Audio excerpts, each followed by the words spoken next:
Ladies and gentlemen, we're dealing with people that have been in their homes for long, long periods. They get a little bit stubborn when it comes to downsizing.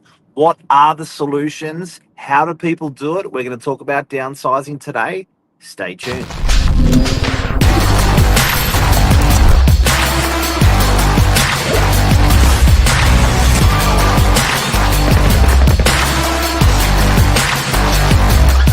I'm the ringleader, so listen up.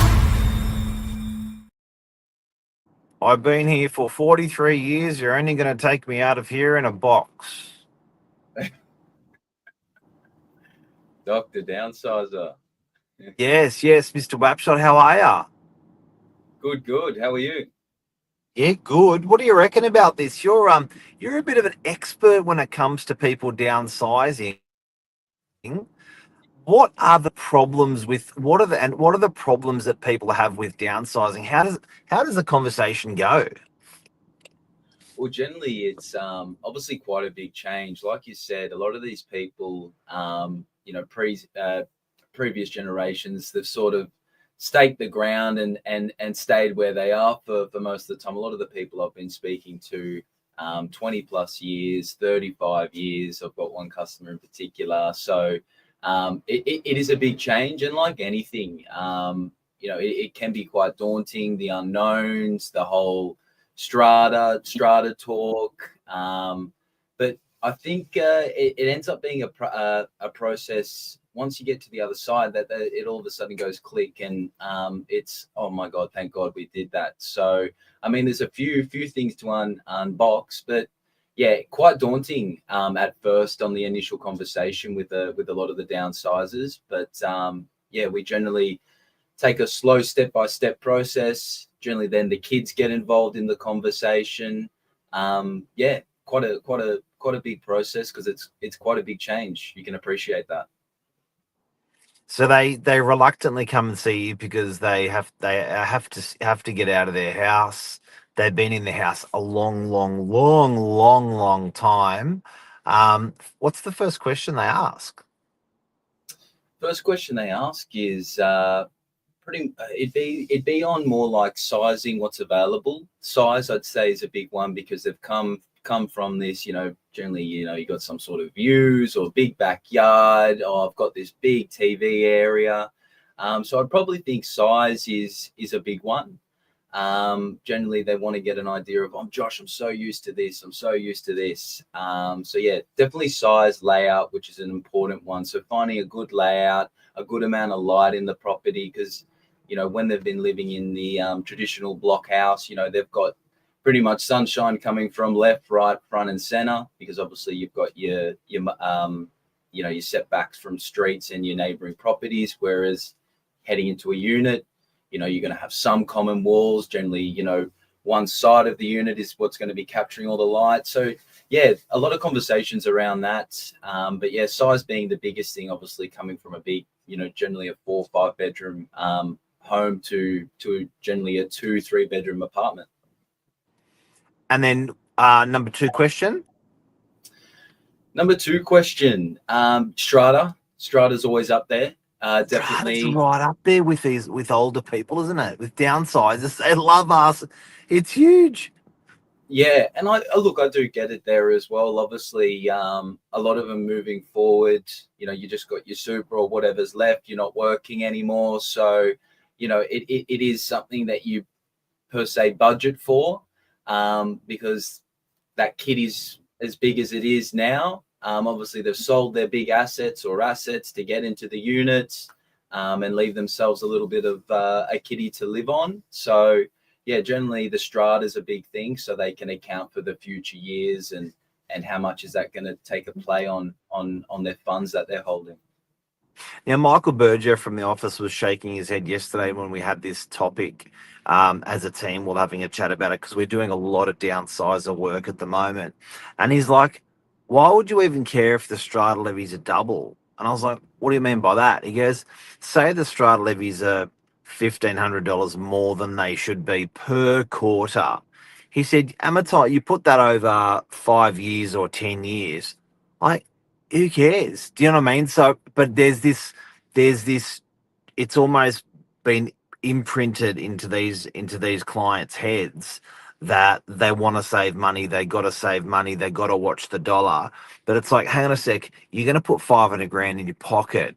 If you're going to bleed like an extra 20 over 5 years or 10 years, it's okay. You'll be just fine. You'll still have plenty of cash. It's a really hard thing for them to remap or reprogram themselves for strata costs. My mum had the problem. She was like, ooh, strata. It's a bigger problem in their head than the reality. Yeah, I think that's big, Mark. I think it's perceived because it's something new. I find a lot of the clients I speak to, it's perceived as a new cost that they didn't have before, but by owning a unit, I'm going to pay it. But when you start to strip it all back and think of the maintenance and care a 4 or 5 bedroom house needs, 15, even 2 grand a quarter doesn't seem too bad when you think about it and make that comparison. So I think a lot of the time they do forget that you are going from maintaining, landscaping, exterior, interior of a 4 or 5 bedroom home, where that fund or that strata fee is essentially paying for the maintenance and landscaping and so forth for their unit. So it's not actually an additional cost. So I think it's just having that conversation, education, and explaining. And it goes a long way. And I've had a few of these conversations now, especially for the project up at Belrose. Traditionally got a lot of owners up in that Belrose, Davidson area. They've been there 20, 30, 40 years. Nothing else in the area quite like the Belrose collection. It's quite a No. new project, being units. It's generally all houses over there. Yep. But things like accessibility, stairs, maintenance, all these things are becoming a factor.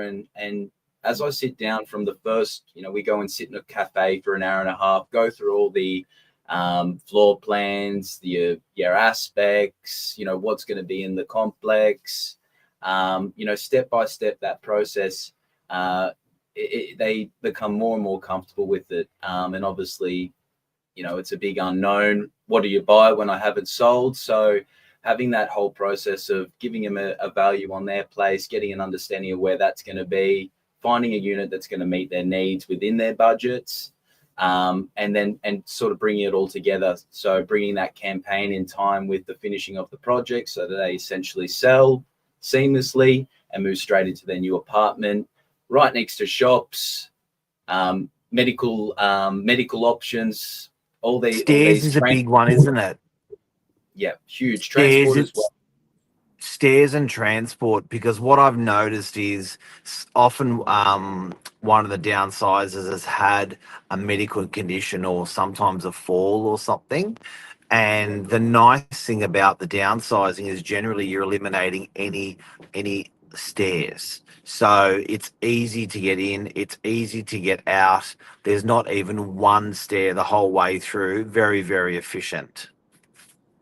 Yeah, it definitely is. But yeah, it's actually a really rewarding process. Even the couple, we've got a Belrose exchanging today, beautiful couple, in a Belrose all their lives. I think he was a school teacher. Yeah, really nice couple, and they've just finally made that move. Josh can't do the steps anymore. Needs something that is going to be the next spot that we stay for the rest of our lives. And happily enough, I was happy to assist them there, and they found a unit that's really going to, meet all their requirements and needs. And with the daughter-in-law and son, we're future-proofing the unit. So because it's not too close to completion, we've made a few tweaks just to make things easier moving forward over the next 3, 5, 6, 7 years. Mobility is going to decrease dramatically. So just changing like little handles on the kitchen from shark nose to a pull drawer, running a 15 amp circuit out to the balcony to allow for heating so that they can both sit outside together on a cold night, enjoying their new balcony. That's been really rewarding and something now that I can bring to every couple that I meet in the future. So it's been a pleasure dealing with the downsizers. I have about probably, I reckon, 2 to 3 downsizer appointments a week. Um, so it's very, very common. What? Why aren't they going into retirement villages?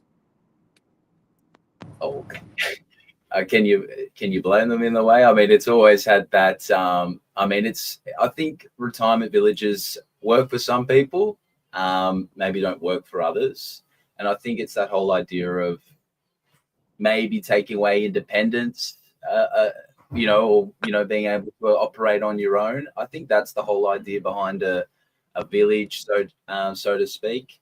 So I think these are perfect opportunities for those type of people that don't feel like the old retirement village works for them. Lift up to your door, shops at your feet, transport out your front door. Luckily, with the way technology infrastructure changes, it all makes it possible now for these people that where it once wasn't, now it is. With having all these facilities around them without having to strain themselves or whatever it may be. Yeah, I really think, Mark, it was something that wasn't as possible as it was before. I find I Yeah, the conversation I have with people about the retirement village is asset protection. So they don't really want to leave a lot of money on the table for the retirement village. The way they calculate that when you pass, how much they take. A lot of them are different in their ways, but they don't want to leave any more money on the table. Another one, like someone like my mum, is they don't want to be around. Um, um, they don't want to be around. What's a nice what's a nice way of saying it? Not not not death, but they don't want to be around sickness. They want to be around more vitality. So they enjoy a strata neighbour more than a retiree neighbour. I'm really trying to say this respectfully, but you know what I mean. There's just a bit more. It's a really good community with the retirement community, but they feel it's not them.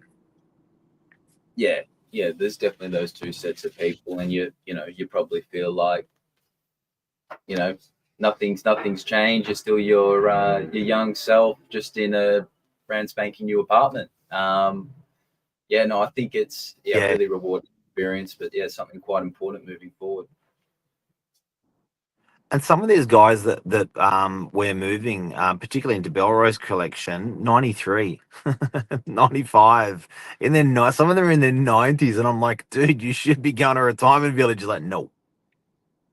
But I think that's really nice. Like I've had one of the couples I've worked with as well. The male, the husband is a little bit older than his wife, and I think as morbid as it can sound, he wanted to make sure that if anything did go wrong at because these things can happen unexpectedly, Right. that Yeah. she is taken care of, that she Yes. is in a place that she feels safe, that she can accessibly use. That he wanted to make sure that if something did happen, she was sorted, she was okay. They were in a place where she felt comfortable and at ease, which was really nice. If you don't mind, I reckon we can put that at number one. I know that was for my mother-in-law and father-in-law.